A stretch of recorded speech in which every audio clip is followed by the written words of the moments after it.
Lá vamos nós para mais um conteúdo desse canal de jornalismo e entretenimento. Nós estamos fazendo várias coberturas longas aqui. Quando a gente começa uma cobertura, a gente não para. Isso aqui que dá ter um jornalista com um transtorno obsessivo compulsivo e também com um transtorno de déficit de atenção.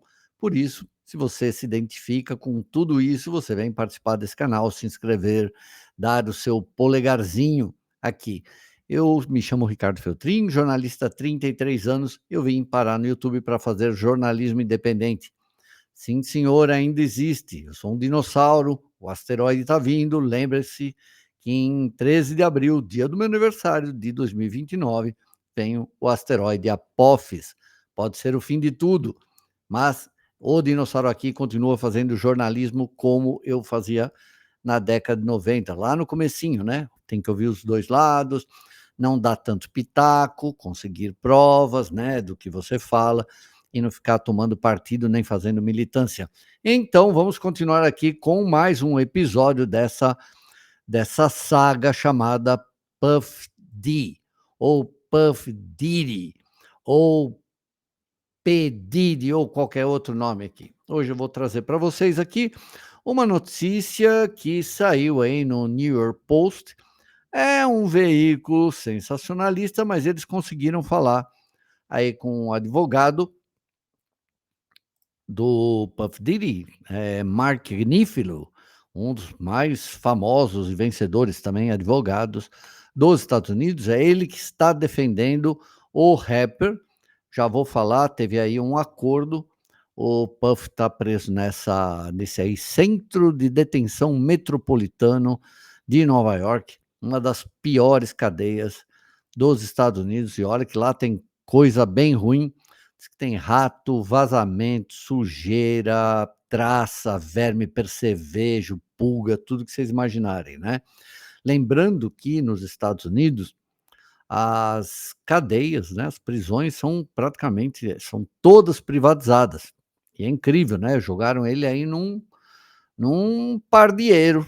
E se ele fez tudo o que ele fez mesmo, nada mais merecido. Então vamos trazer aqui o que está acontecendo, e o New York Post trouxe o que acontece com ele lá, qual é o dia a dia dele desde que ele foi preso. Então vamos lá, deixa eu contar aqui para vocês o momento aqui, minuto a minuto dele. Então vamos lá. Primeira coisa, café da manhã para o cidadão que vivia aí à base de caviar, é servido ali por volta das 6 horas da manhã. Olha, a hora que eu acordo. Mas é bem servido aí, tem cereais, frutas, torradas e, às vezes, vem um bolinho também, né. Aí o almoço já chega às 11 horas da manhã. E olha só, o jantar às 4 da tarde. Um advogado dele, né, que não é esse Mark Agnifilo, falou que ele está focado, concentrado na defesa dele, e que ele não está deprimido, que ele está preparado para o seu julgamento, né. E o New York Post disse que, apesar dele ter essa rotina aí super regrada, que ele está tendo algumas regalias, né, que logo que ele chegou, uma coisa que não acontece com os outros presos, ele recebeu uma autorização para falar com a família. Veja só, né, ao contrário dos outros, está tendo alguma benesse. Então, lembrando que ele está sendo acusado de várias coisas, né, acusado de violência sexual, tráfico sexual e outros crimes, né, de uso de drogas em pessoas que nem estavam sabendo que estavam sendo tendo esse tipo de coisa, né, passada no corpo delas. Lembra da história lá dos óleos de bebê, dos frascos, né? Depois descobriram que nesses frascos também tinham GHB, enfim, até prova em contrário, ele ainda continua sendo inocente. Aí ficou acertado aqui que o julgamento dele vai começar no dia 5 de maio do ano que vem. Esse acordo foi feito aqui pelo Mark Agnifilo, porque ele fez uma queixa ali meio grave, acusando, eu contei isso ontem, né, fez uma queixa grave acusando aí a promotoria lá de Nova York de ter vazado intencionalmente o vídeo que mostrava o senhor Sean Combs, ou P. Diddy, etcétera, de agredindo a ex-esposa, Cassie Ventura, lá num hotel em Miami, em 2016. Como eu já contei nos vídeos anteriores, ele deu um dinheiro lá, diz que gastou $50.000 para que os funcionários desse hotel apagassem as imagens. E aí os funcionários falaram: "Tá bom, vamos apagar". Só que não apagaram coisa nenhuma, e aí olha o que aconteceu, né. A Cassie Ventura, no ano passado, fez acusação contra ele de agressão, de uso dessas substâncias no corpo dela, de obrigar ela a fazer vucu-vucu com outras pessoas na frente dele. Diz que o cara é meio psicótico aí, né, voyeur, fica olhando, filmando e fazendo coisas consigo próprio, né, enquanto os outros ficavam fazendo coisa com a mulher dele. E ela, assim que faz a acusação, ele rapidamente faz um acordo com ela financeiro. Só que ele acaba de fazer esse acordo financeiro, o que acontece? Vaza esse vídeo. E aí o doutor Agnífilo fala que foi proposital, que isso está causando o tumulto, né. Falou aqui, ó, veja a frase dele, que o governo vazou informações para desestabilizar o tribunal. Ele falou, quem apurou isso foi a revista Variety, é difícil falar, que ele apontou 4 más condutas do governo, mas o principal ponto foi esse vazamento do vídeo que ele espancava a namorada. É meio difícil, né, você falar, quer dizer, mostrar o vídeo que ele comete um crime, o governo está cometendo um erro. Bom, isso é a lei americana, né. E está falando que ele já tinha descrito a agressão com outros detalhes e que terceiros tentaram vender essas imagens captadas, e que isso ele aponta como tendo sido a promotoria que vazou, né.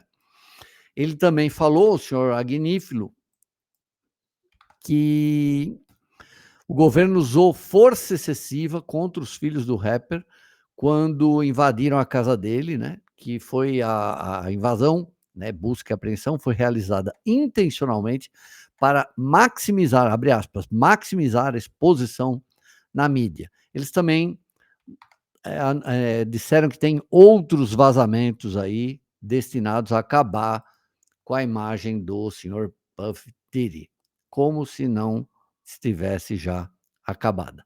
Lembrando também, fiz outro vídeo aqui contando que esse senhor aqui, né, Tony Buzbee, advogado texano, vai ser o grande carrasco dele. Ele pode pode ter vários acusadores, mas esse advogado é considerado aí uma lenda na área judiciária, na área jurídica dos Estados Unidos. Tem uma tradição de conseguir grandes condenações, grandes indenizações. Ele está representando mais ou menos 120 pessoas hoje, né, todos adultos, mas entre essas 120 pessoas que acusam o Puff Diddy dos mais variados crimes, ele diz que 25, eram menores na época que teriam sofrido esses crimes. Ele falou que ele abriu uma linha telefônica aí, logo depois que surgem essas denúncias, e que recebeu mais de 3.000 ligações, tá. O escritório dele, uma filtragem aí, passaram o filtro, e dessas 3.000 ligações, sobraram para ele 120. Então são mais 120 acusações que o Puff Diddy. E aí tem mais um monte de gente acusando. A gente tem, assim, uma moça aí chamada Ali Carter, que tem um monte de acusações graves. Você tem também aí a Jaguar Wright, que é uma cantora de soul famosa, agora não é tão famosa, né, mas anos 2000, que também está fazendo não só acusações contra o Puff Daddy, como também contra Jay-Z e Beyoncé. Tem outros artistas aí de Hollywood que estão sendo envolvidos e estão, ó, quietinho, não estão falando nada, Pode ver aí mesmo, Jay-Z não tá falando nada, Ashton Kutcher não tá falando nada, J.Lo, que foi casado com o Puff Daddy, não tá falando nada, né.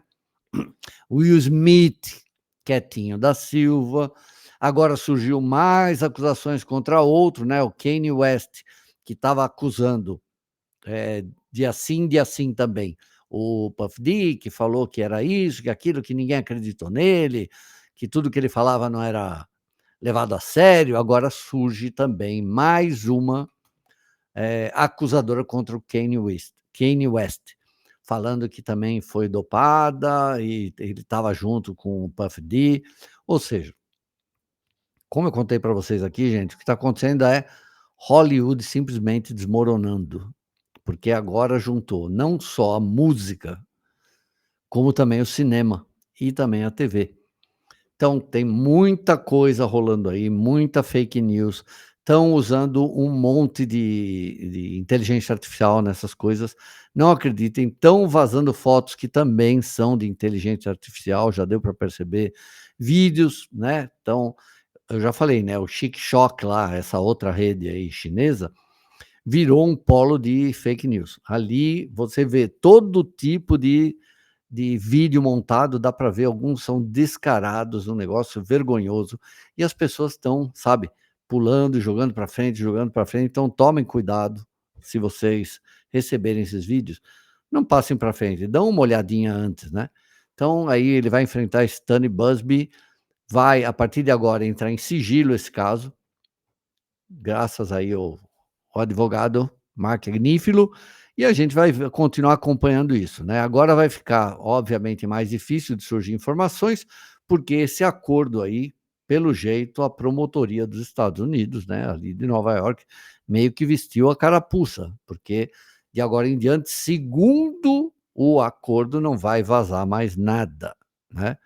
Mas de qualquer forma, a rotina dele também, diz que ele conseguiu falar aí com a família, conseguiu falar com a mãe, conseguiu falar com as 2 filhas, e aí está se alimentando bem. E nessa prisão aí diz que tem, assim, como que diria, um pacto ali entre os presos, que é para acabar com a pessoa, também pode ser mais uma fake news, né, de acabar com a pessoa mais famosa que tem na prisão, né. Enfim, que ele pague pelo que ele fez, né, que ele tenha um julgamento justo também, né, e não seja apenas, mais um linchado na internet, porque até agora, né, tem que ouvir as testemunhas, tem que ver as provas, porque, não é assim que funciona na internet, né, as pessoas matam os outros primeiro e depois vê o que acontece. De qualquer forma, a situação dele é simplesmente horrorosa. Estão falando aí que é perpétuo, provavelmente. Então, assim como o R. Kelly, né, por sinal, Puff D, Jay-Z, R. Kelly, um tripé aí do do hip hop. Pode ser coincidência, pode ser que não. Obrigado, gente, de segunda a sexta, não esqueçam, aqui tem o Jornal dos Feltrinos, não percam, é o Jornal dos Coices, conhecido aqui, ó, segunda a sexta. Obrigado, queridos, voltem sempre.